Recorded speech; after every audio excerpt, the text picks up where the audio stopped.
लाइका एक कुत्ते का नाम जिसे इंसानों ने पहुंचा दिया अंतरिक्ष में। जी हाँ, ये कहानी नहीं बल्कि हकीकत है। लाइका की जिंदगी अब तक यूं ही सड़कों पर घूमते फिरते कट रही थी, लेकिन ये सब जल्द ही बदलने वाला था। बात है 1950 के दशक की। इंसान जब भी आकाश की ओर देखता एक होलस उठती थी, अंतरिक्ष की अतल गहराइयों को हम कब नाप पाएंगे। लिहाजा रॉकेट बनाए गए जिसमें बैठकर इंसान अब आकाश गंगाओं का रुख करने वाला था। लेकिन इसे किस्मत कहिए या फिर कुछ और, वैज्ञानिकों की नज़र लाइका पर पड़ी और इस मिशन के लिए वैज्ञानिकों ने लाइका को चुना। वैज्ञानिक ये जानना चाहते थे कि स्पेस फ्लाइट का किसी जीवित प्राणी पर क्या असर होता है। रॉकेट की मदद से स्पेसक्राफ्ट ने टेक ऑफ तो किया, वहीं 162 दिन बाद धरती पर भी लौट आए, लेकिन लौटा नहीं तो सिर्फ लाइका। धरती के 2570 चक्कर लगाए गए, जिसके बाद स्पेसक्राफ्ट टेक ऑफ कर चुका था, लेकिन लाइका की मौत हो चुकी थी। असलियत में ये छोटा सा कदम सिर्फ इंसान का नहीं था, बल्कि एक छोटा पंजा भी इसमें शामिल था, एक कुत्ते का, जिसका नाम हम आपको बता चुके हैं कि लाइका था। वहीं आपको बता दें, शुरुआत 4 अक्टूबर 1957 को हुई, जहां अमेरिकी राष्ट्रपति आइजनहावर के दफ्तर में गहमागहमी और दिनों से ज़्यादा बढ़ चुकी थी। लोग फाइलें लेकर इधर उधर दौड़ रहे थे। प्रेस रूम में पत्रकार अपने तीखे सवाल के साथ तैयार थे। टीवी पर हेडलाइंस चल रही थी। सोवियत रूस के हार चमकते गोले के कारण महज 23 इंच व्यास था, जिसका लेकिन आइजनहावर के लिए मुसीबत का सबब बन गया था, क्योंकि ये गोला अंतरिक्ष में था और धरती के चक्कर काट रहा था। वहीं स्पेस रेस में सोवियत रूस ने पहली बार बाजी मार ली थी।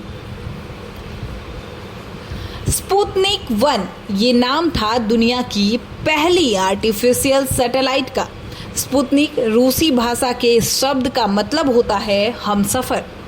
सफर जो अनंत आकाश में चल रहा है, लेकिन इस यात्रा में हमसफर बनने की होड़ में एक और देश लगा हुआ था, जो कि था अमेरिका।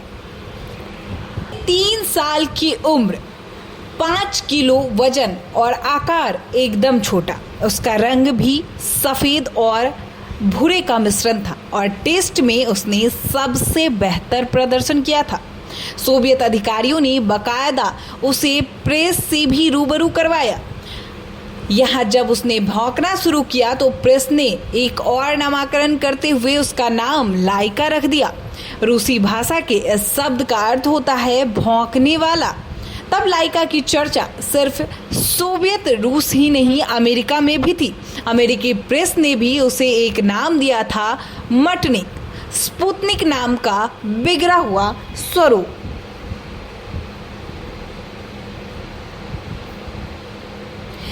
नवंबर 1957 की तारीख, लाइका के शरीर पर आयोडीन का घोल लगाया गया। टेक्नीशियन ने उसके लिए बनाए हुए चैम्बर में उसे बिठाया और शाम 7:22 पर रॉकेट ने उड़ान दे ली।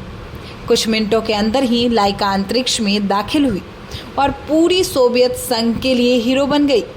हालांकि सोवियत रूस से बाहर कई लोगों ने इसका विरोध भी किया। ब्रिटेन में लोगों ने 1 घंटे का मौन भी रखा। सबको पता था कि अब वह लौटेगी नहीं। सोवियत वैज्ञानिकों के अनुसार लाइका के शरीर से उन्हें अगले 10 दिन तक काफ़ी जरूर डेटा मिलेगा।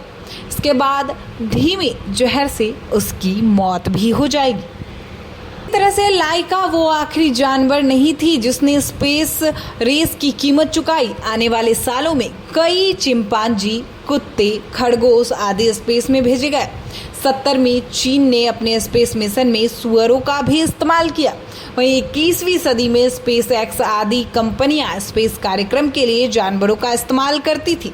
और जहां तक कि भारत की बात है, साल 2007 में इसरो ने गगनयान मिशन की शुरुआत कर दी, जिसका पहला स्टेज इसी साल यानी 2023 में शुरू होने की उम्मीद है। हालांकि इसरो के अनुसार इस मिशन में टेस्टिंग के लिए भी किसी जानवर का इस्तेमाल किया गया है।